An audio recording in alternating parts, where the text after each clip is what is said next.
I still remember the exact shade of fluorescent light in that classroom, that sickly yellow-white that made everyone look half dead by third period. Mrs. Bradford's room, second floor of Lincoln High, right above the cafeteria so you could smell whatever mystery meat they were serving that day seeping up through the vents. I was 15 years old, sitting in the third row by the windows, wearing my brother's hand-me-down jacket that was 2 sizes too big, and jeans from Goodwill that I had had for 3 years. I didn't talk much back then.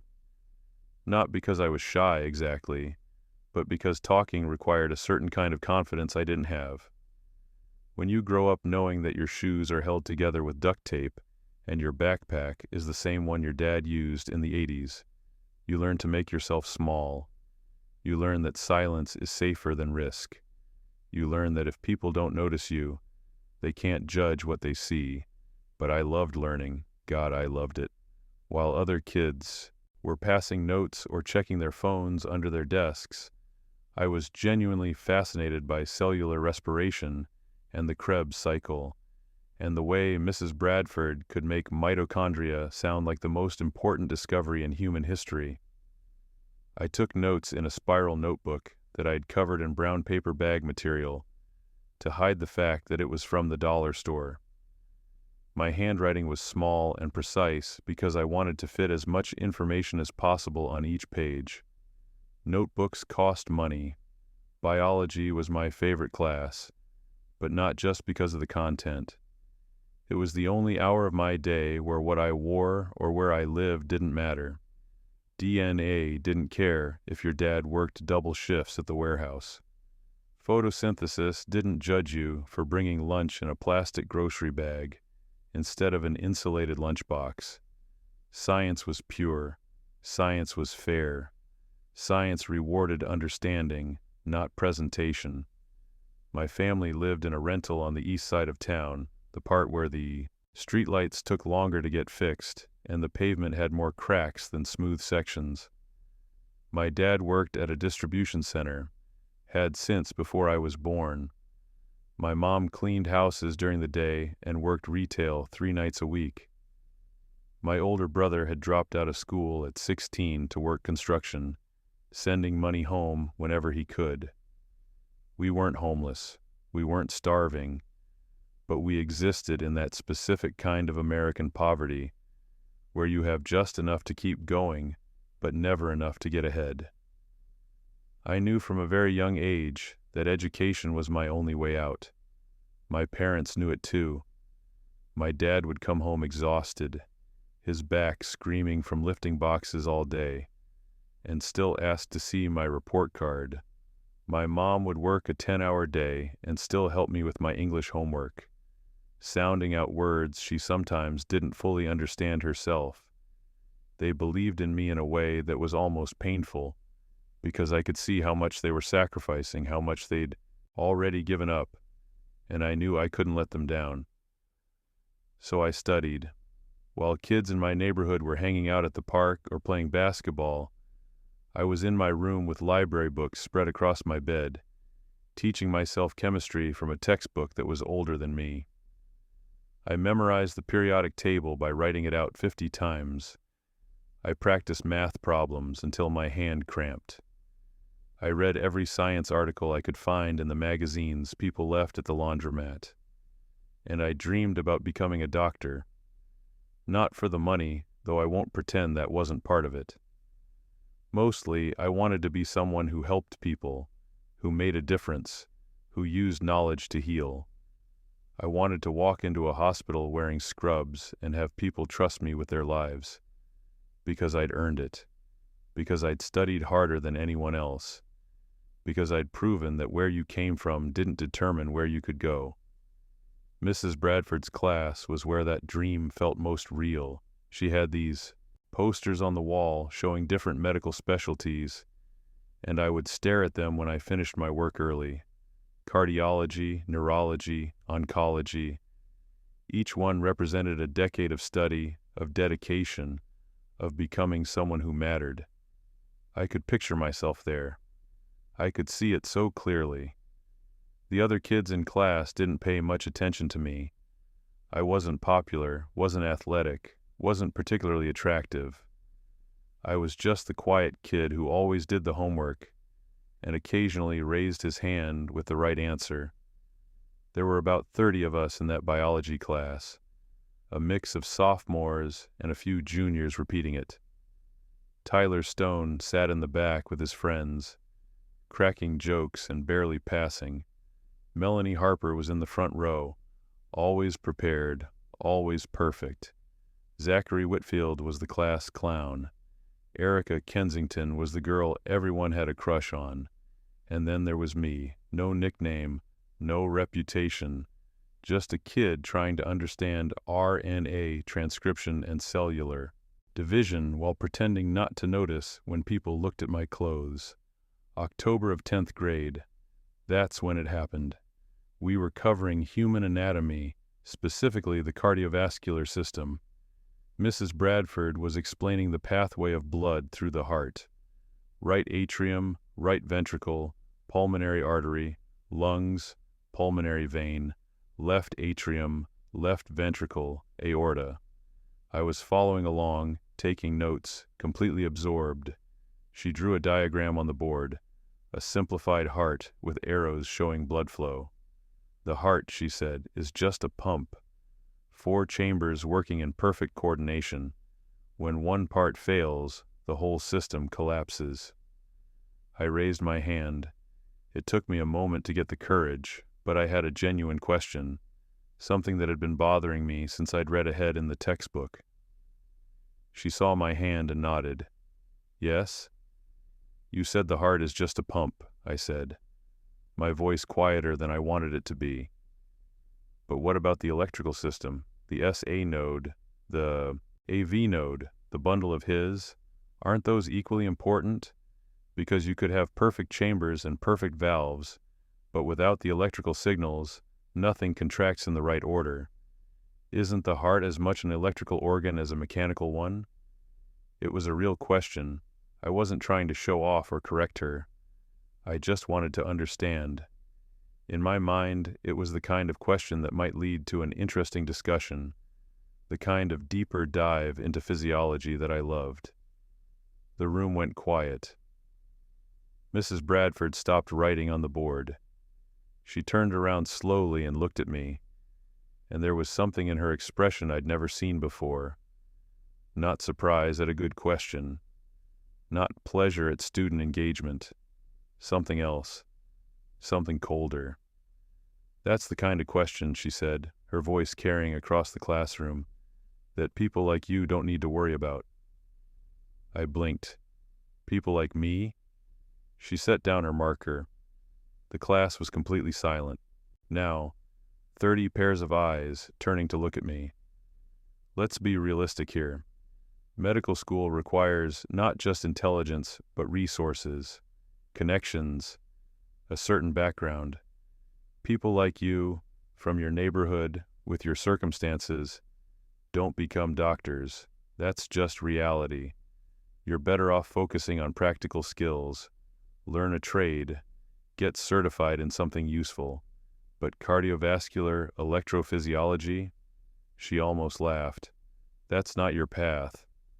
The classroom erupted in laughter. Not everyone. Melanie looked uncomfortable, and a few kids in the back seemed confused about whether they should laugh or not. But enough of them. Tyler Stone was practically cackling. Zachary was grinning. Even kids I'd never interacted with were laughing, because when a teacher makes a joke, you're supposed to laugh, right? I felt heat rush to my face. My hands were shaking. I looked down at my notebook, at my careful handwriting, at the notes I'd taken so precisely. People like you. The words echoed in my head, bouncing around like they were looking for somewhere to lodge permanently. Mrs. Bradford turned back to the board like nothing had happened. As I was saying, the heart is a 4-chambered pump. Let's continue. I don't remember the rest of that class. I know I sat there. I know I kept breathing. But everything else was just noise and static, and the feeling of 30 people who now saw me differently. Not as a student, as a joke, as someone who'd forgotten his place. After class, I packed up my things slowly, waiting for everyone to leave before I stood up. My legs felt strange, like they weren't quite connected to my body.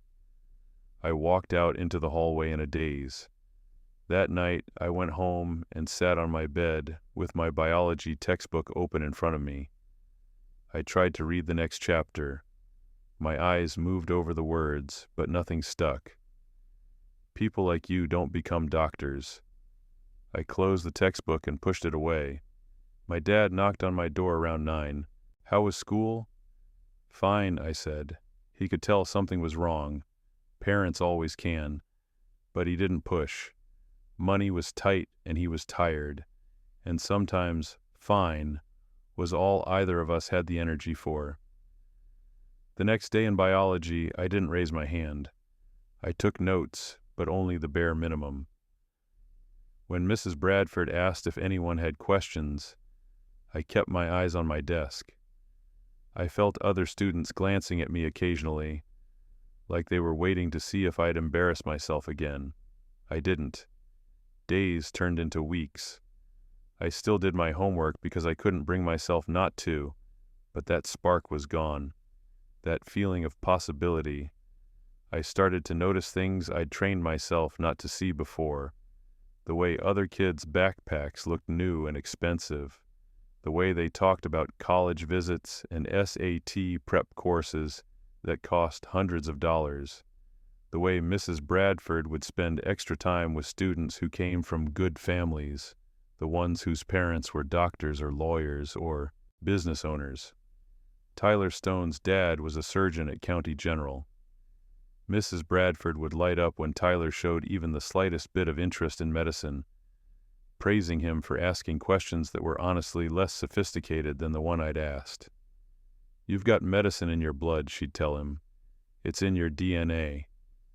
I had better grades than Tyler, significantly better, but that didn't matter anymore. I could see the invisible lines now, the unspoken rules about who belonged in which future. November came. We had a unit test on the cardiovascular and respiratory systems. I studied for it the way I always did, thoroughly, methodically, until I understood every concept inside and out. I scored a 98. Tyler scored a 72. Mrs. Bradford pulled me aside after class. "You did very well on the test," she said, and for a moment I thought maybe she was going to apologize, to acknowledge what she'd said, but then she continued, "You have good memorization skills.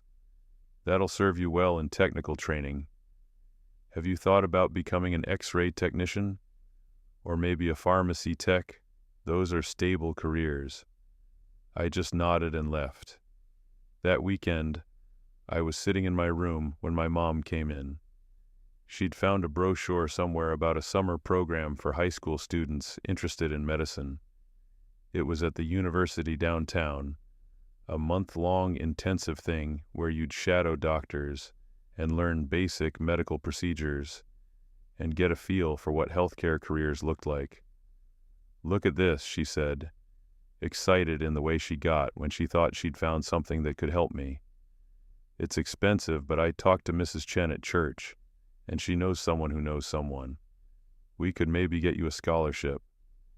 I looked at the brochure. Photos of diverse students in lab coats, smiling as they looked through microscopes or talked to doctors. "Summer Medical Scholars Program," it said, "preparing the next generation of healthcare leaders. People like you don't become doctors." "I don't think I want to do medicine anymore," I heard myself say. My mom's face fell. "What? Honey, you've wanted to be a doctor since you were 8 years old." "I'm just being realistic," I said, using Mrs. Bradford's word. "Maybe I should focus on something more practical." She sat down on my bed, and I could see her trying to figure out what had changed. Did something happen? I wanted to tell her. I wanted to explain about the question and the laughter and the way Mrs. Bradford had looked at me like I was delusional for even asking. But what would that accomplish? She'd get upset, maybe call the school, and then what? Mrs. Bradford would deny it or say it was taken out of context, and I'd be the poor kid whose mom had to fight his battles for him. Things would get worse, not better. No, I said. I just think I need to be realistic about my options. The light went out of her eyes a little bit. She looked at that brochure in her hands, at all the hope she'd invested in getting me that opportunity, and I watched her fold it carefully and set it on my desk. Okay, she said quietly. Okay. After she left, I lay on my bed and stared at the ceiling. The dream wasn't dead all at once. It died slowly over the next several months, like something bleeding out. I stopped reading medical journals at the library. I stopped imagining myself in scrubs. I stopped looking at those posters in Mrs. Bradford's classroom. By the end of sophomore year, I was still getting good grades. Old habits die hard, but I'd detached from the meaning of them. School became something to get through, rather than something to excel at. I became quieter, more invisible. I'd already been on the periphery of social life. Now I retreated from it entirely. Junior year started, and I took easier classes, not because I couldn't handle the hard ones, but because what was the point? I dropped AP biology. When my counselor asked why, I just shrugged. She looked at my transcript, confused. You're one of our strongest science students. Are you sure? I'm sure. I took regular classes, did the minimum required for a decent GPA, and spent my free time working. I got a job at a grocery store stocking shelves, then picked up weekend shifts at a gas station. I gave most of the money to my parents, kept a little for myself. Practical skills. That's what Mrs. Bradford had said I should focus on, right? Senior year was more of the same. I watched kids around me get excited about college applications and acceptance letters. Melanie Harper got into Cornell. Tyler Stone got into some private university his dad's connections had secured for him. Zachary was going to state school. Everyone was going somewhere. I applied to community college, not because I wanted to, but because my parents would have been devastated if I didn't apply anywhere. I got accepted, obviously. Community college accepts everyone. I enrolled in general education courses with no particular major in mind. Mrs. Bradford retired the year after I graduated. I heard she got a nice party, some kind of plaque. Lots of former students coming back to thank her for inspiring them. I wasn't there. I spent 2 semesters at community college, studying nothing in particular, working enough hours to pay for my classes out of pocket so I wouldn't need loans. It felt like waiting, like being in purgatory, like serving time. Then one day in the spring semester, I was walking across campus and saw a poster for a visiting lecture. Some fashion designer was speaking in the auditorium about finding your unique voice in a saturated market. I almost walked past it. Fashion wasn't my thing, had never been my thing, but I had an hour to kill before work, and the auditorium was warm, and I was tired of sitting in the library. The designer's name was Simon Gallagher. He was maybe 40, wearing clothes that probably cost more than my family's monthly rent, speaking with this quiet intensity about how he'd built his brand from nothing. He didn't talk about fashion the way I expected.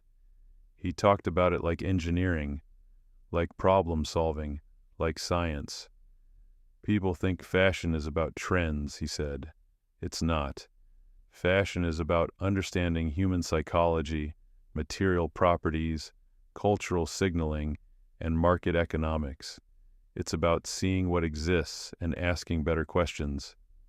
Better questions. I felt something shift in my chest.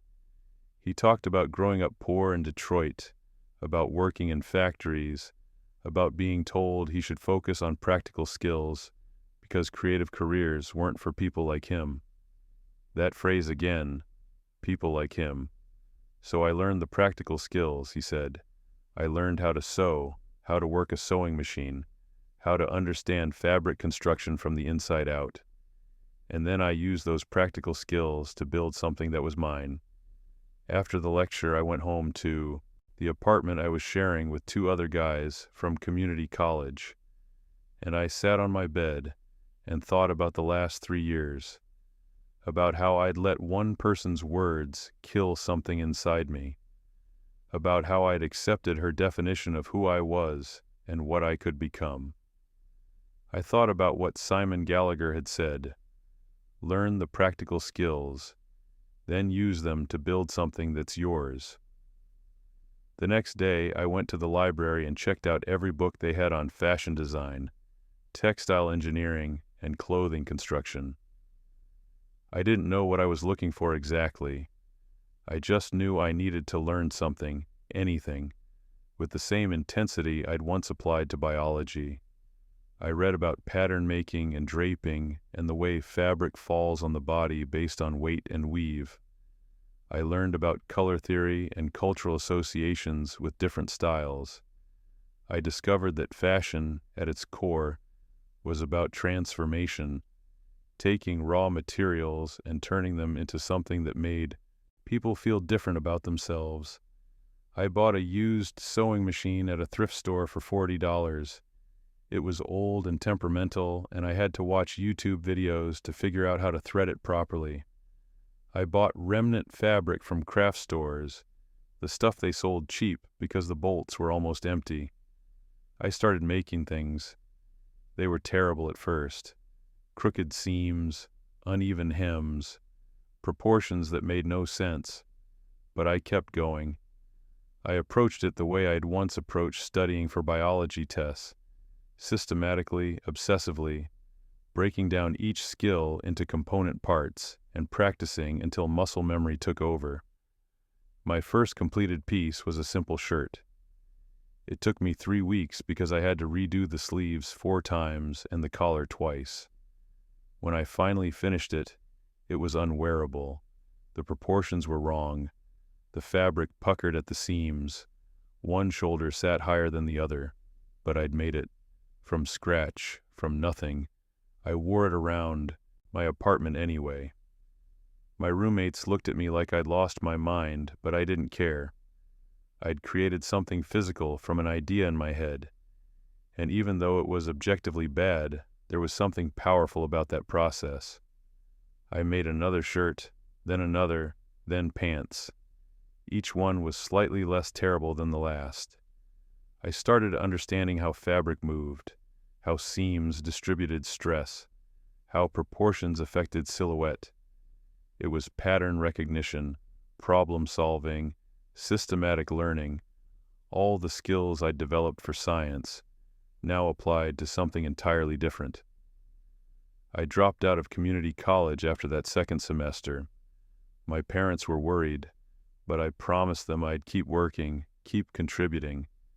I just couldn't sit in those classrooms anymore, pretending to care about general education requirements that led nowhere. I worked full-time at the gas station, picked up extra shifts whenever I could. I spent every spare moment sewing. My roommates thought I was losing it. This guy who'd been aimlessly drifting, suddenly obsessed with making clothes. I didn't try to explain it to them. I started paying attention to what people wore. Not just to fashion trends, but to why people chose what they chose. The guy who came into the gas station every morning in an expensive suit but cheap shoes. What did that signal? The woman who bought lottery tickets and designer sunglasses that were probably fake. What was she trying to project? The high school kids who'd saved for months to buy one branded item they could barely afford. What did that desperation mean? I realized that clothing was a language, and most people were speaking it poorly because they didn't understand the grammar. They knew individual words. This brand means wealth. That style means rebellion. These colors mean professionalism. But they couldn't construct coherent sentences. They just repeated phrases they'd heard elsewhere. I started thinking about what I wanted to say with clothing, not just aesthetically but conceptually. What would clothes for people like me look like? Not poor people trying to look rich, not outsiders trying to look like insiders, but people who'd been told they didn't belong, who decided to build their own category entirely. After about 6 months of teaching myself, I started making simple things to sell. T-shirts with unusual cuts, basic pants with unexpected details, nothing fancy, nothing that required materials I couldn't afford. I'd set up at flea markets on weekends, selling stuff for $20 or $30, just to see if anyone would buy it. They did. Not many people, but enough. Enough to know I wasn't completely delusional. Enough to reinvest in slightly better fabric, slightly better tools. I learned photography from YouTube so I could showcase the clothes better. I learned basic graphic design for tags and business cards. I learned about social media marketing, about building an online presence, about the mechanics of small-scale e-commerce. Every skill I learned opened up 3 more things I needed to learn. I was 19 years old, working 50 hours a week at a gas station, spending another 40 hours a week on my clothing project, sleeping maybe 5 hours a night. I was exhausted all the time. My hands hurt from sewing. My back hurt from standing at the register all day. I had no social life, no hobbies, no time for anything except work and this obsessive project that might lead nowhere. But I wasn't drifting anymore. I had direction even if I couldn't see the destination yet. I saved every dollar I made from clothing sales and reinvested it. Better fabric, better thread, a better sewing machine when my thrift store one finally died.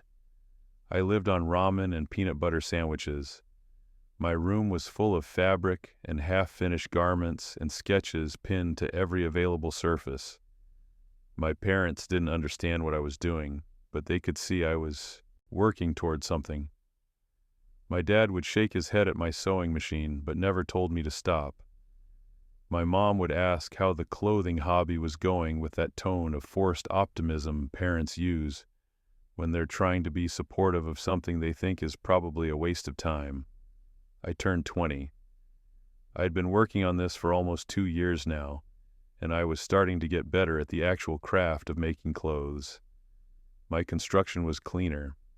My designs were more sophisticated. I understood fit and proportion in ways that only come from making hundreds of mistakes and learning from each one. But I still didn't have a brand. Not really. I was just some guy making clothes and selling them at flea markets and on a basic website I'd built myself. I needed an identity, a story, a reason for people to care about these specific clothes instead of the 1,000 other options available to them. I thought about where I'd come from, about being told I didn't belong, about accepting that verdict for years before finally rejecting it, about the shame I'd felt sitting in that classroom while people laughed at me, and how that shame had controlled my life until I'd learned to control it instead. I thought about shame as a concept, how it's meant to keep people in their place, how it's a social tool for enforcing hierarchies and maintaining boundaries, how it works by making you believe that your exclusion is natural, inevitable, deserved. And I thought about what happens when you refuse to accept shame, when you take the thing that's supposed to diminish you and claim it as yours instead. I called my brand shame, not as a confession, but as armor, as ownership, as the thing that had once defined me, now redefined as the thing I controlled. The logo was simple, just the word in stark, uncompromising letters. The tagline I used in early marketing, wear what they said you couldn't. It was confrontational. It was angry. It was exactly what I needed it to be.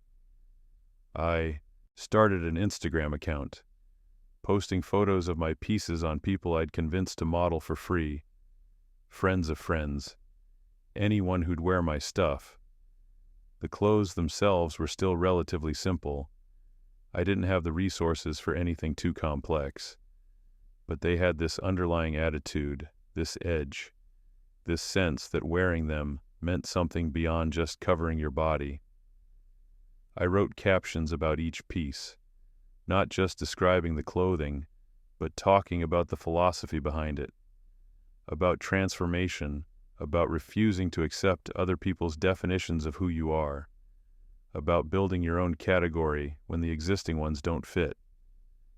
The response was slow at first, a few dozen followers, a handful of likes, but then something shifted. People started sharing the posts, not just liking them, but engaging with them, commenting with their own stories of being told they didn't belong, tagging friends who needed to hear the message. The community was tiny, maybe a few 100 people after 6 months, but they were engaged. They weren't just buying clothes, they were buying into an idea, and that idea resonated with people who'd experienced what I'd experienced. Being dismissed, being limited, being told their dreams were unrealistic. I worked the gas station for 2 more years, while shame grew slowly in the background.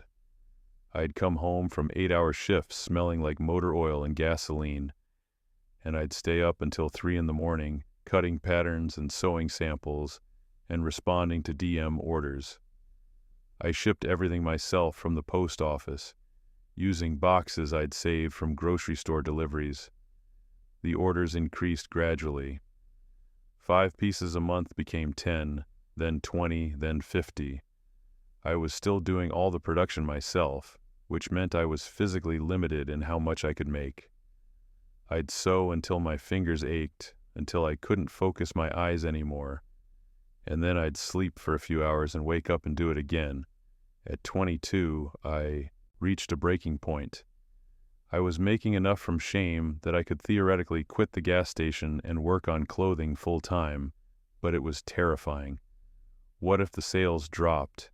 What if this was just a temporary thing? What if I was making a huge mistake? But I was also exhausted. Working 90 hours a week between the gas station and shame was unsustainable. Something had to give. I quit the gas station.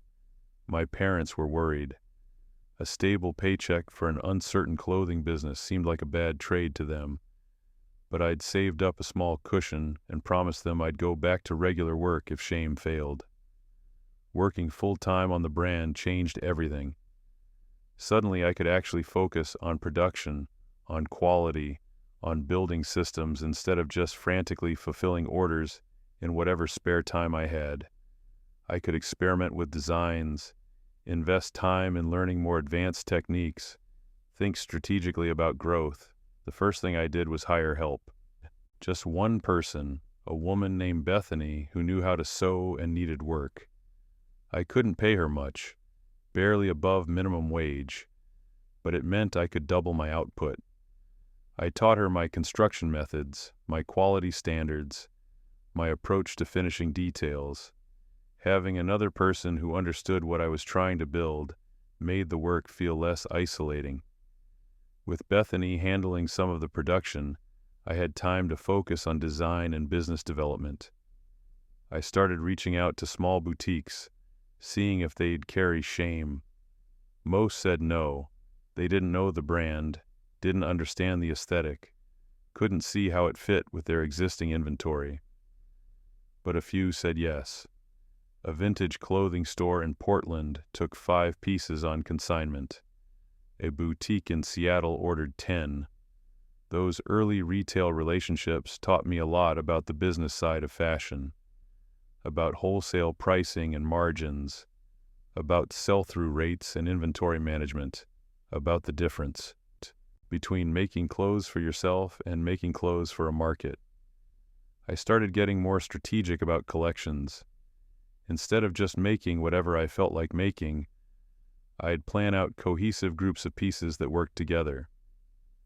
I'd research fabric markets, finding suppliers who could give me better prices for better materials. I'd think about color palettes and seasonal trends, even though shame's whole ethos was about rejecting trends. At 23, I got my first big break. A fashion blogger with about 50,000 followers somehow discovered shame, bought a jacket from the website, loved it, posted about it. Her audience was exactly the kind of people who resonated with the brand's message. Young, creative, frustrated with mainstream fashion's limitations. I got flooded with orders. In 1 week, I made more than I'd made in the previous 6 months combined. Bethany and I worked 16-hour days trying to fulfill everything. We ran out of fabric. We ran out of boxes for shipping. We ran out of the physical capacity to make clothes fast enough to meet demand. It was chaos, but it was good chaos. It proved that there was real demand for what I was building, that shame could be more than just a side project, that this could actually work as a legitimate business. With the money from that surge, I rented a small studio space. Nothing fancy, just a converted warehouse room in the industrial district that smelled like dust and had terrible heating. But it was a real workspace, separate from my apartment. I bought better equipment, professional sewing machines, a cutting table, proper lighting, industrial irons. I hired another person, then another. We were a team of 4 now, all of us working in this cramped studio space, producing maybe 200 pieces a month. Still small by any real standard, but it felt huge compared to where I'd started. It felt real. I kept the aesthetic raw and honest. The studio itself was unfinished. Exposed brick, concrete floors, overhead pipes visible. When I posted photos on Instagram, I didn't hide the rough surroundings. I showed the work tables covered in fabric scraps, the industrial sewing machines. Bethany and the others bent over their work. The behind-the-scenes reality became part of the brand story, made by people who were told they'd never make it. That became our unofficial motto. Every piece of marketing emphasized the outsider mentality. Every collection was named after some aspect of the experience of not belonging. The invisible collection was for people who'd been overlooked. The question collection was for people who'd been made to feel stupid for being curious. The practical skills collection was my middle finger to everyone who'd ever told someone to lower their ambitions. People responded to the narrative as much as the clothes themselves, maybe more. I'd get emails from customers telling me their own stories of being dismissed or limited or told they weren't good enough. Wearing shame meant something to them. It was armor. It was defiance. It was proof that the people who'd counted them out were wrong. At 24, I showed my first real collection at a local fashion event. Not New York Fashion Week or anything prestigious. Just a community showcase that let emerging designers present their work. I showed 12 pieces, all on models I'd found through open casting calls. I deliberately chose models who didn't look like typical fashion models. Different sizes, different ages, different backgrounds. People who looked like they'd been told they didn't belong in fashion. The collection was about transformation. Each piece had elements that could be worn multiple ways, that changed the silhouette dramatically depending on how you styled it. The idea was that you're not locked into one identity, one presentation, one version of yourself. You can transform, you can become. The local press covered it. One fashion journalist wrote a piece about the collection that got picked up by a regional magazine, then a national fashion blog. Suddenly, people who'd never heard of shame were discovering it. And what they discovered was a brand with a clear point of view and a story that resonated. Orders increased. Not overnight success level, but steady, significant growth. I hired more people. We moved to a bigger space. I started working with local fabric suppliers instead of buying remnants from craft stores. Everything scaled up incrementally, but I kept the core philosophy the same. make clothes for people who'd been told they didn't fit. At 25, a boutique in New York wanted to carry shame, then one in Los Angeles, then Chicago, Austin, Boston. I was traveling for the first time in my life, meeting with buyers, showing samples, making deals. I'd fly budget airlines, stay in cheap hotels, but I'd walk into these meetings with my samples and my story, and my absolute conviction that what I was building mattered. Most buyers got it immediately. They could see that shame wasn't trying to compete with established brands on their terms. We were creating our own category, our own language, our own rules. The brand grew steadily over the next 3 years, not explosively but consistently. Each season was bigger than the last. More stores, more press, more revenue, more people on the team. I reinvested everything back into the business. Better materials, better equipment, better marketing, better people. I was learning constantly about supply chain management and production planning, about cash flow and inventory forecasting, about hiring and management, about the 1,000 small decisions that determine whether a fashion business succeeds or fails. I made mistakes constantly, but I learned from them. I got better. By 28, Shame was doing 7 figures in annual revenue. We had our own flagship store in Portland, partnerships with major retailers across the country, and online presence that reached customers worldwide. The team had grown to 40 people. I'd gone from sewing in my bedroom to running a legitimate fashion company. I'd also changed. Not in obvious ways. I still lived modestly, still drove the same beat-up car, still remembered every detail of where I'd come from. But I carried myself differently. I had built something from nothing using the same capacity for focus and discipline I'd once applied to biology. Except this time, nobody could tell me I didn't belong. This was mine. I'd made it. Fashion journalists would interview me and ask about my background. I'd give them the basic story. Grew up poor, struggled through high school and community college, found fashion almost accidentally, built the brand around ideas of resilience and transformation. I never mentioned Mrs. Bradford. Never talked about that specific moment in 10th grade biology. That was private. That was the fuel that burned inside me where nobody could see it. I dated occasionally, but never seriously. Relationships required time and emotional availability I didn't have. I was building something, and that took everything. A few people got close enough to see how driven I was, how single-minded, and they'd eventually leave because I couldn't give them what they needed. I understood. I didn't blame them, but I also didn't change. At 29, we launched a collection that got featured in Vogue. Not a huge spread, just a 2-page feature in the Emerging Designers section, but it was Vogue. The validation felt surreal. That magazine had represented everything I'd thought was unreachable when I was younger, and now my work was in it. My mom called me crying when she saw it in the grocery store magazine rack. She bought every copy they had. My dad, who'd never fully understood what I did, who still sometimes asked when I was going to get a real job, told me he was proud. His voice cracked when he said it. It was the first time I'd heard him say those words. The Vogue feature brought another wave of growth, more press coverage, more retail partnerships, more customers who wanted to be part of the shame story. Revenue doubled that year. We opened a second store in Los Angeles, started planning for international expansion.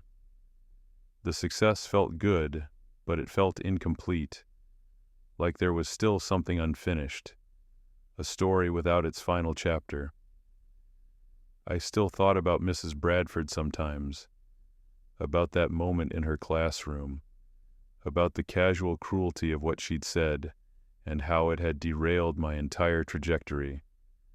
I'd built something successful despite her, but the anger hadn't gone away. It had just transformed into fuel. And then, in early spring, 10 years after I'd sat in that fluorescent-lit classroom and asked a question about the electrical system of the heart, I got an email that changed everything. The sender was Melanie Harper, a name I hadn't thought about in years. I remembered her from biology class, the girl who'd looked uncomfortable when everyone laughed. The subject line read, "Long shot, but..." I opened it. "Hi," it began. "I don't know if you remember me. We were in Mrs. Bradford's biology class together at Lincoln High. I saw the Vogue article about shame, and I couldn't believe it was you. The brand is incredible. Anyway, I'm reaching out because Mrs. Bradford's daughter is getting married in a few months, and she specifically requested that I try to get in touch with you." Apparently, Mrs. Bradford has been following shame for a while. I know, ironic. And she wanted to ask if you'd be willing to design the wedding dress. I know this is completely out of nowhere, and you're probably incredibly busy, but I told her I'd ask. No pressure, obviously. Let me know. Melanie. I read the email 3 times, then a 4th time, then sat back in my chair and stared at the ceiling of my office.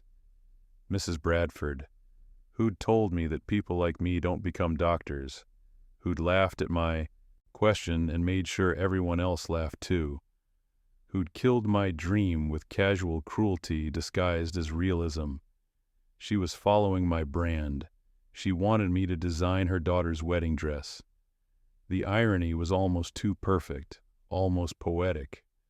The kid she'd dismissed, the one she'd told to focus on practical skills, had become successful in a field she probably considered frivolous.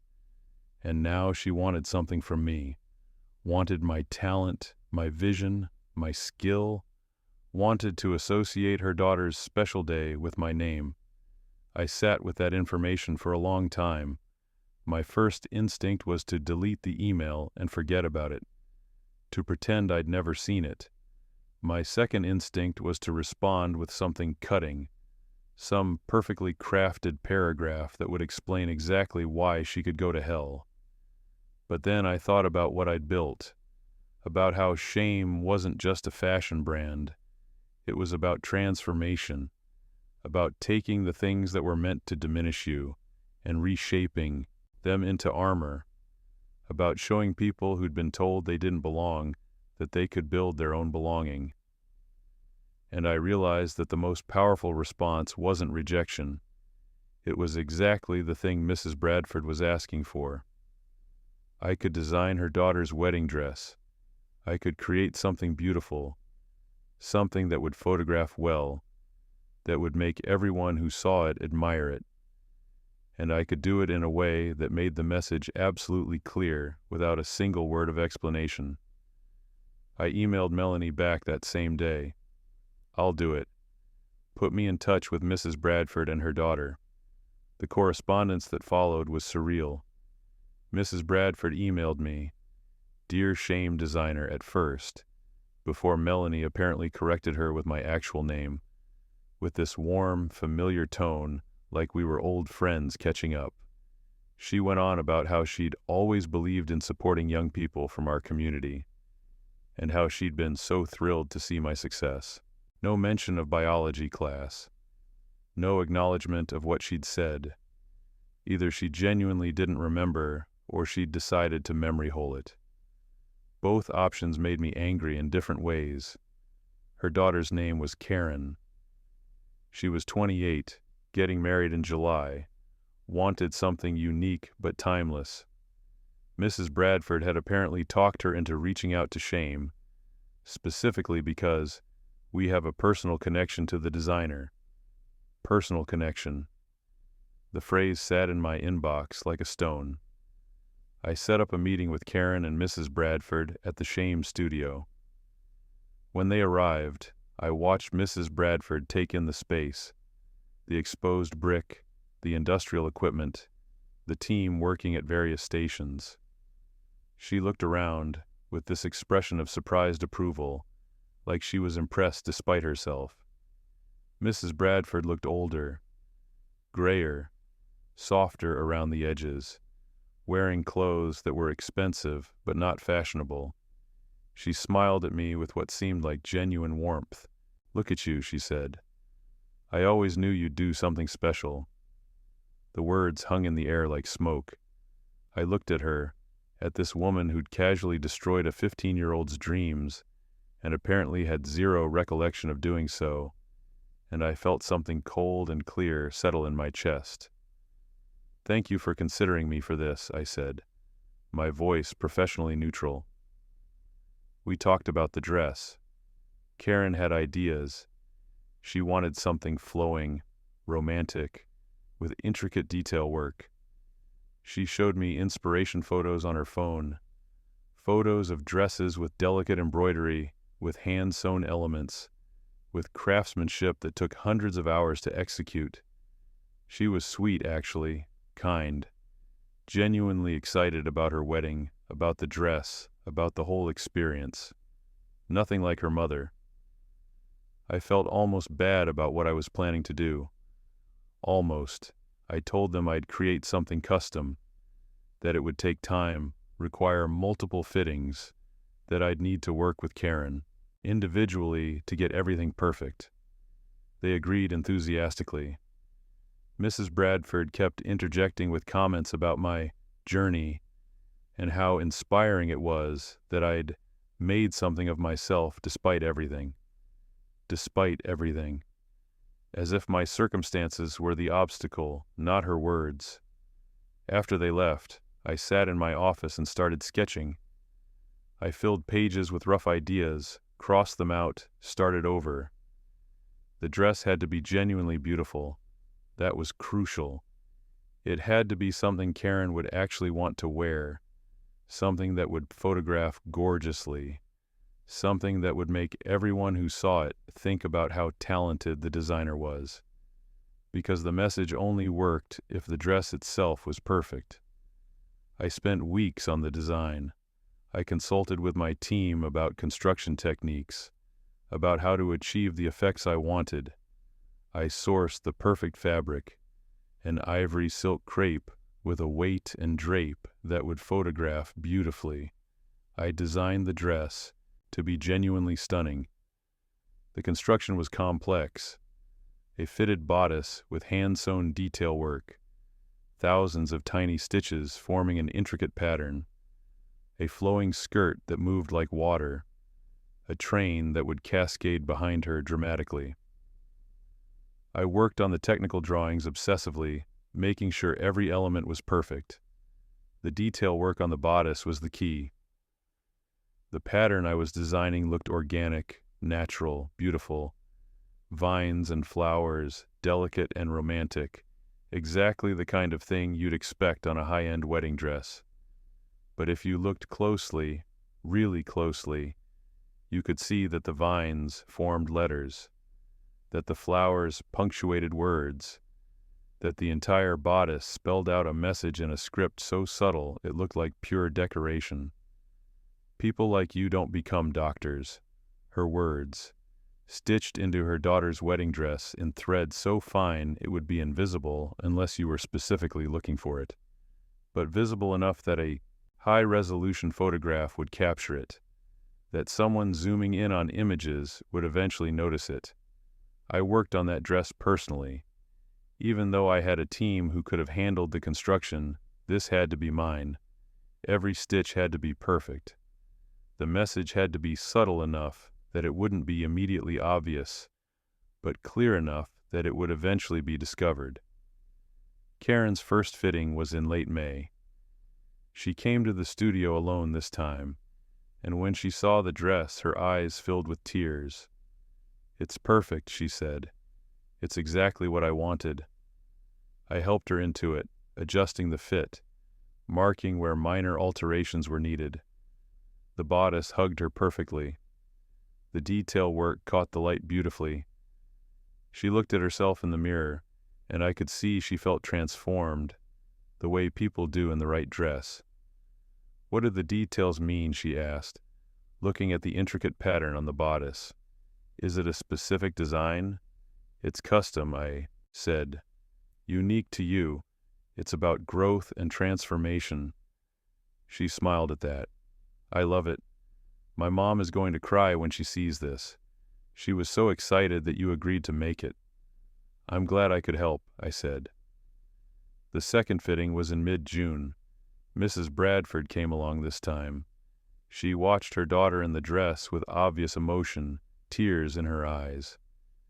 You're so talented, she said to me. Karen is so lucky. The final fitting was a week before the wedding. Everything was perfect. The dress fit like it had been grown on Karen's body. The detail work was pristine.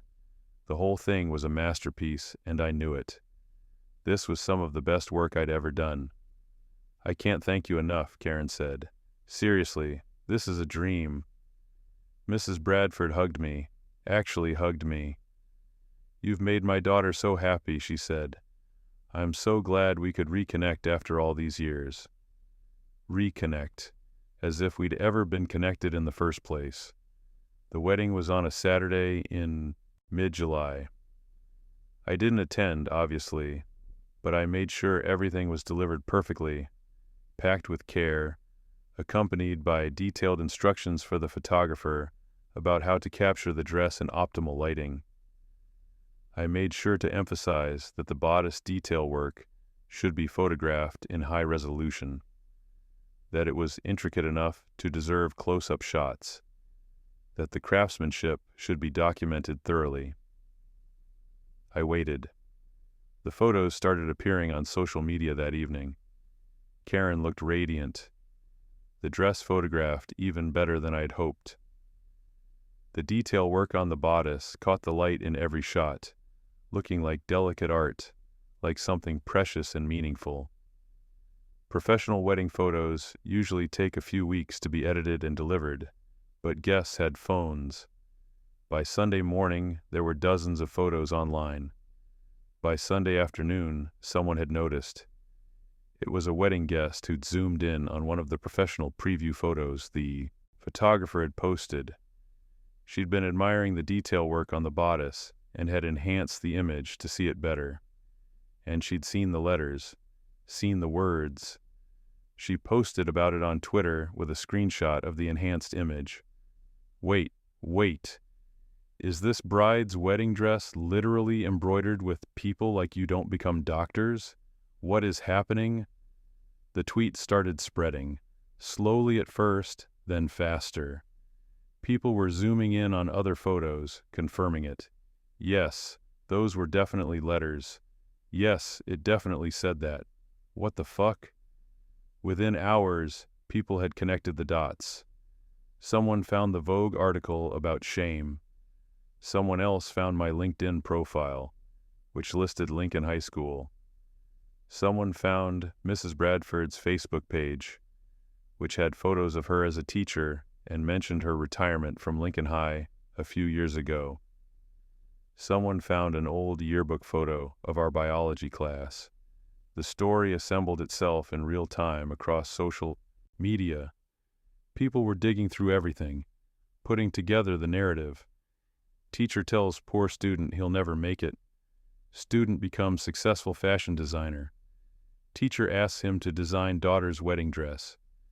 Designer embeds teacher's cruel words into the dress itself. The hashtag shame gown started trending on Twitter. Fashion bloggers wrote articles. Twitter exploded with debates about whether it was brilliant or cruel.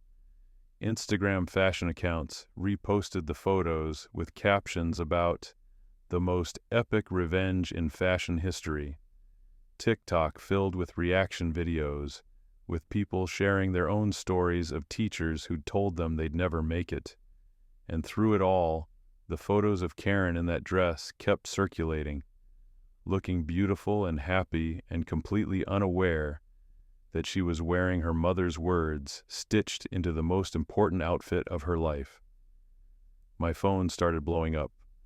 Press requests, interview requests, people wanting comment, journalists wanting me to confirm the story, to explain my reasoning, to defend my choices. I ignored all of it. Melanie sent me an email. What the fuck did you do? I didn't respond. Mrs. Bradford sent an email, much longer, much angrier. She called me vindictive, cruel, unprofessional. She said I'd ruined her daughter's wedding. She threatened legal action. She said she'd never said those words to me, that I was making it up, that I was a liar, trying to get publicity for my mediocre brand. I saved the email but didn't respond. Karen sent an email 2 days after the wedding. It was short. I don't know what happened between you and my mom. She won't tell me the full story. But I wore that dress and I loved it. And now every photo from the happiest day of my life is a meme on the internet. People are making jokes about my wedding. I don't know if she deserved this, but I know I didn't.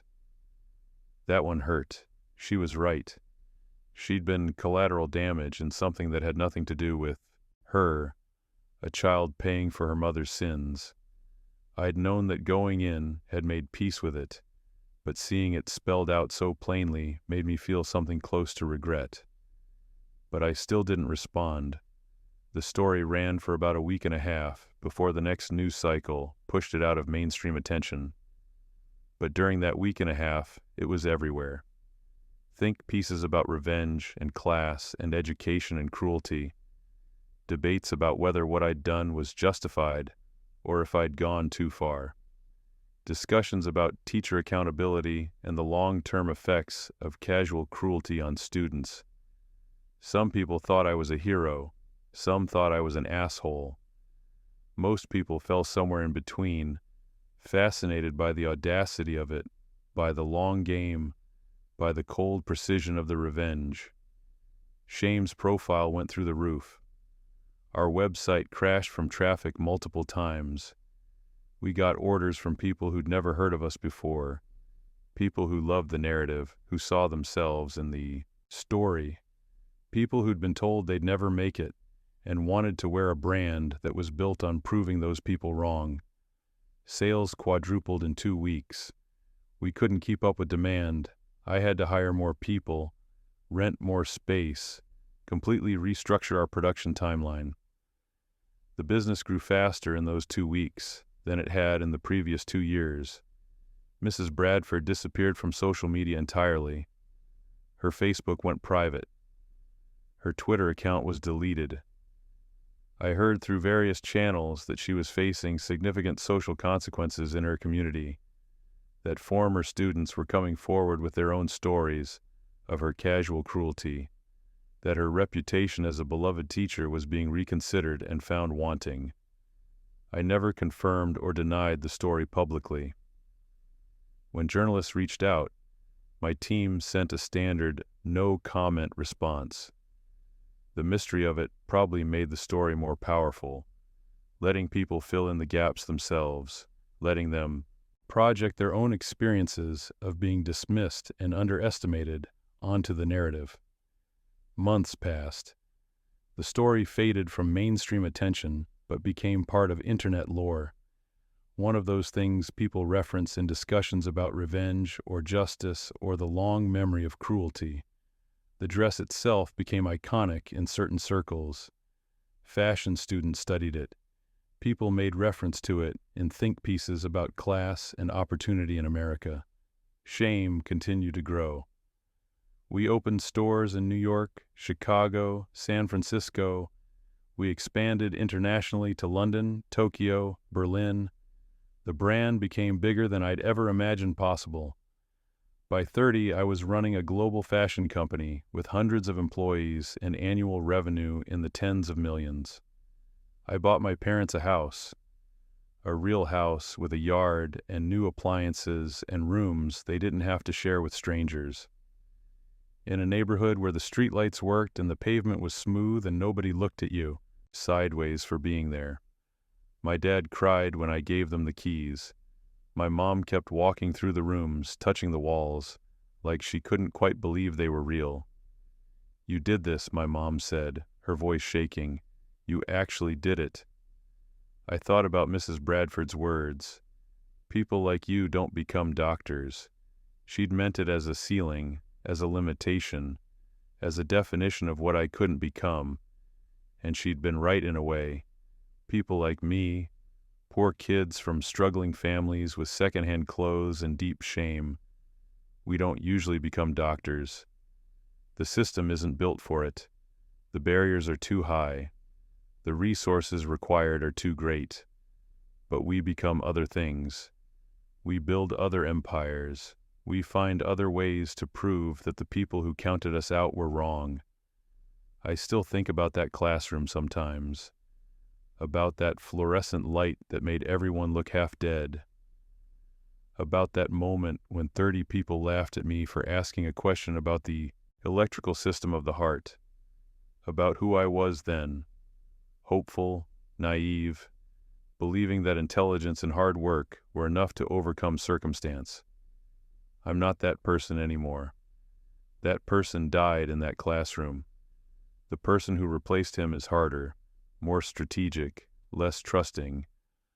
I built shame out of anger, out of spite, out of a desperate need to prove something to a woman who probably barely remembers me. And I proved it. I proved it so thoroughly that she came to me asking for help, and I gave her help that destroyed something important to her. But the proving changed me. Success at this level requires a kind of single-minded focus that burns away other parts of yourself. I don't dream about helping people anymore. I don't think about healing or knowledge or using my abilities to make individual lives better.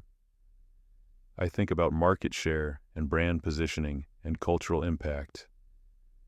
I think about power and leverage and strategic advantage. Sometimes I wonder what would have happened if Mrs. Bradford had responded differently that day, if she'd engaged with my question instead of mocking it, if she'd seen potential instead of limitation, if she'd been a teacher instead of a gatekeeper. Would I have become a doctor? Would I have spent my life in hospitals, focused on individual patients, using science to heal? Would I be happier, more fulfilled, less angry? I'll never know. That timeline doesn't exist. That version of me was killed off at 15, and what grew in his place was something entirely different. What exists is this: a fashion empire built on the foundation of being told I didn't belong, a wedding dress that became infamous, a teacher who destroyed a dream and had to watch that destruction come back to find her years later, a daughter who became collateral damage in a revenge plot she knew nothing about.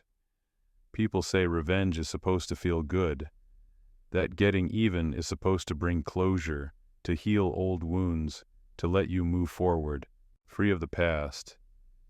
But standing in my corner office with its floor-to-ceiling windows and view of the city skyline, running a company that influences how hundreds of thousands of people present themselves to the world, I don't feel healed. I feel proven right. I feel validated. I feel powerful. But I also feel emptied out, like I spent so much energy building this specific response to that specific moment that I forgot to ask myself what I actually wanted beyond the proving. Like I became so focused on showing Mrs. Bradford she was wrong that I never stopped to consider what being right would actually cost me. The dress hangs in a fashion museum now. The Museum of Fashion Arts in New York bought it from Karen about 6 months after the wedding. She sold it, I heard, because she wanted nothing to do with it anymore. Every time she looked at her wedding photos, she saw the story instead of the day. The museum displays it behind glass with a placard explaining the context, the controversy, the intersection of fashion and social justice. People take photos in front of it. Fashion students study the construction techniques. Journalists write about it in articles about revenge and class warfare and the lasting effects of institutional cruelty. It's become a piece of fashion history, more famous than anything else I've ever made. Mrs. Bradford sent one more email about a year after the wedding. I'd blocked her original address, but she sent it from a different one, and it somehow got through my filters. The subject line was just, "Please." I didn't open it. I archived it immediately, unread. Whatever she had to say, whatever explanation or apology or justification she'd spent a year crafting, I didn't want to hear it. The conversation was over. It had been over since the moment those photos went viral and the world saw what I'd done. She'd wanted a connection to my success, and I'd given her one. Just not the kind she'd expected. I learned later that she'd moved away from our hometown, that the social consequences of the dress revelation had been severe enough to make staying untenable, that her marriage had fallen apart under the stress of constant judgment and questions, that Karen wasn't speaking to her, blamed her for ruining the wedding, refused to accept her version of events. I didn't seek out this information. It filtered back to me through various channels, through people who thought I'd want to know how thorough my victory had been. And I did file it away, cataloged it as confirmation that what I'd done had worked exactly as intended. But I felt nothing about it. No satisfaction, no regret. Just a kind of cold acknowledgement that consequences had occurred, and the person who'd caused harm had experienced some fraction of the harm they'd inflicted. Shame is launching a new collection next month. It's called the Silence Collection, and it's about all the things people carry without speaking, about buried memories and deferred dreams and the quiet ways we're diminished by others' casual cruelty. Every piece has a hidden message embroidered inside where only the wearer can see it. Words that were said to them, words they wish they'd said back. The press is calling it my most personal work yet. They're not wrong. I'm pouring everything into it. Not just design skill and business acumen, but actual pieces of my own experience. Trying to create something that captures what it feels like to carry shame and anger and hurt for years, and then finally finding a way to transform those things into something beautiful and powerful. The preview pieces have already generated significant buzz. Pre-orders are higher than anything we've done before. The fashion press is excited. Investors are interested. Everything points to this being our biggest success yet, and I feel nothing about it except the satisfaction of work well done. I'm 32 now. I've built something bigger than I ever imagined possible. I've proven everything I needed to prove. I've shown that people like me, from our neighborhoods, with our circumstances, can become whatever we choose to become, just not what we were told to dream about. Sometimes, late at night, when the city is quiet and I'm alone in my apartment, surrounded by expensive furniture I barely notice and clothes I designed, but rarely wear, I think about that question I asked in Mrs. Bradford's class, about the electrical system of the heart, about how the chambers can be perfect and the valves can be strong, but without the right signals, nothing contracts in the right order, about how an organ can be mechanically sound but electrically broken. And I wonder if the same thing can happen to a person. If you can have all the external components of success, the money, the recognition, the power, the proof that you were right and they were wrong, but still be fundamentally broken in ways that success can't fix. I built an empire out of shame. I turned humiliation into armor. I transformed defeat into victory. I did everything right according to the story I told myself about what success meant. But the heart isn't just a pump.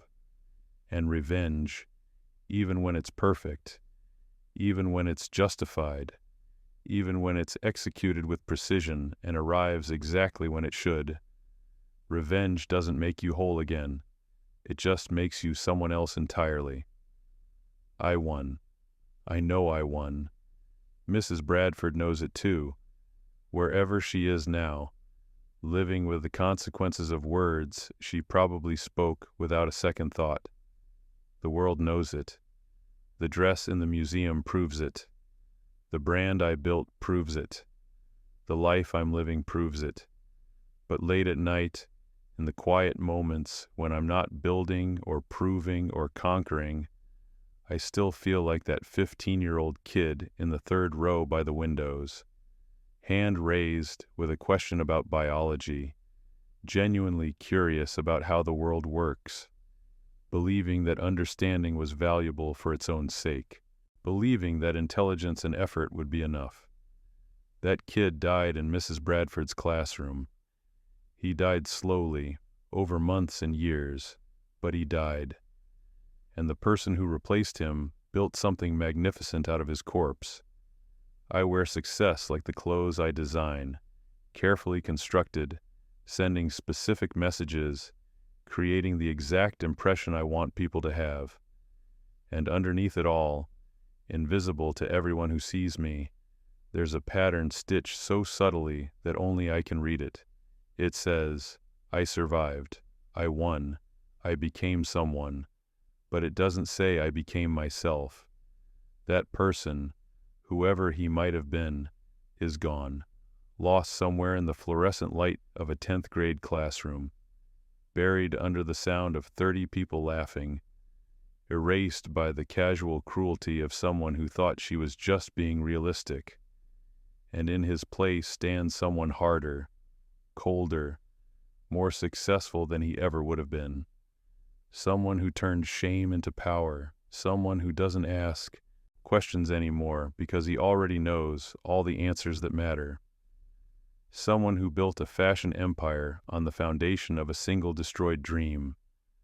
The world calls it success, the press calls it inspiration, the business journals call it innovation, fashion students call it genius, I call it shame. And I wear it every single day, stitched into everything I make, embedded in every decision I take, woven into the fabric of who I've become. The dress was just the beginning, the most visible manifestation of something that runs much deeper, a message spelled out in thread for the world to see, when the real message has been written into my bones for the last 17 years. People like you don't become doctors. She was right. I didn't become a doctor. I became something else instead. Something she helped create through her cruelty, though she'd never claimed credit for it. And now, when people ask me how I built shame, how I created something from nothing, how I overcame the obstacles in my path, I smile and give them the acceptable answer, the one about resilience and hard work and believing in yourself. But the real answer is simpler and harder and darker than that. I built it out of spite, out of the need to prove one person wrong, out of the hole left behind when someone killed my dream and I had to figure out what to put in its place. And that's the truth they don't put on motivational posters. That's the reality they don't teach in business school. Sometimes success isn't about following your passion or believing in yourself or any of the other platitudes we tell ourselves. Sometimes success is just what happens when you take all your anger and pain and shame and you channel it into something productive, when you let your wounds become your weapons, when you decide that the best response to being told you're not good enough is to become so successful that they come to you asking for help. And then you give them exactly what they asked for, with a message embedded so deeply they don't see it until it's too late. That's what shame is. That's what I am. That's what I built, and I wear it every day. Stories like this happen more often than we think. Subscribe if you want to hear the ones that usually stay unspoken. And if this story made you pause, a like helps the channel grow.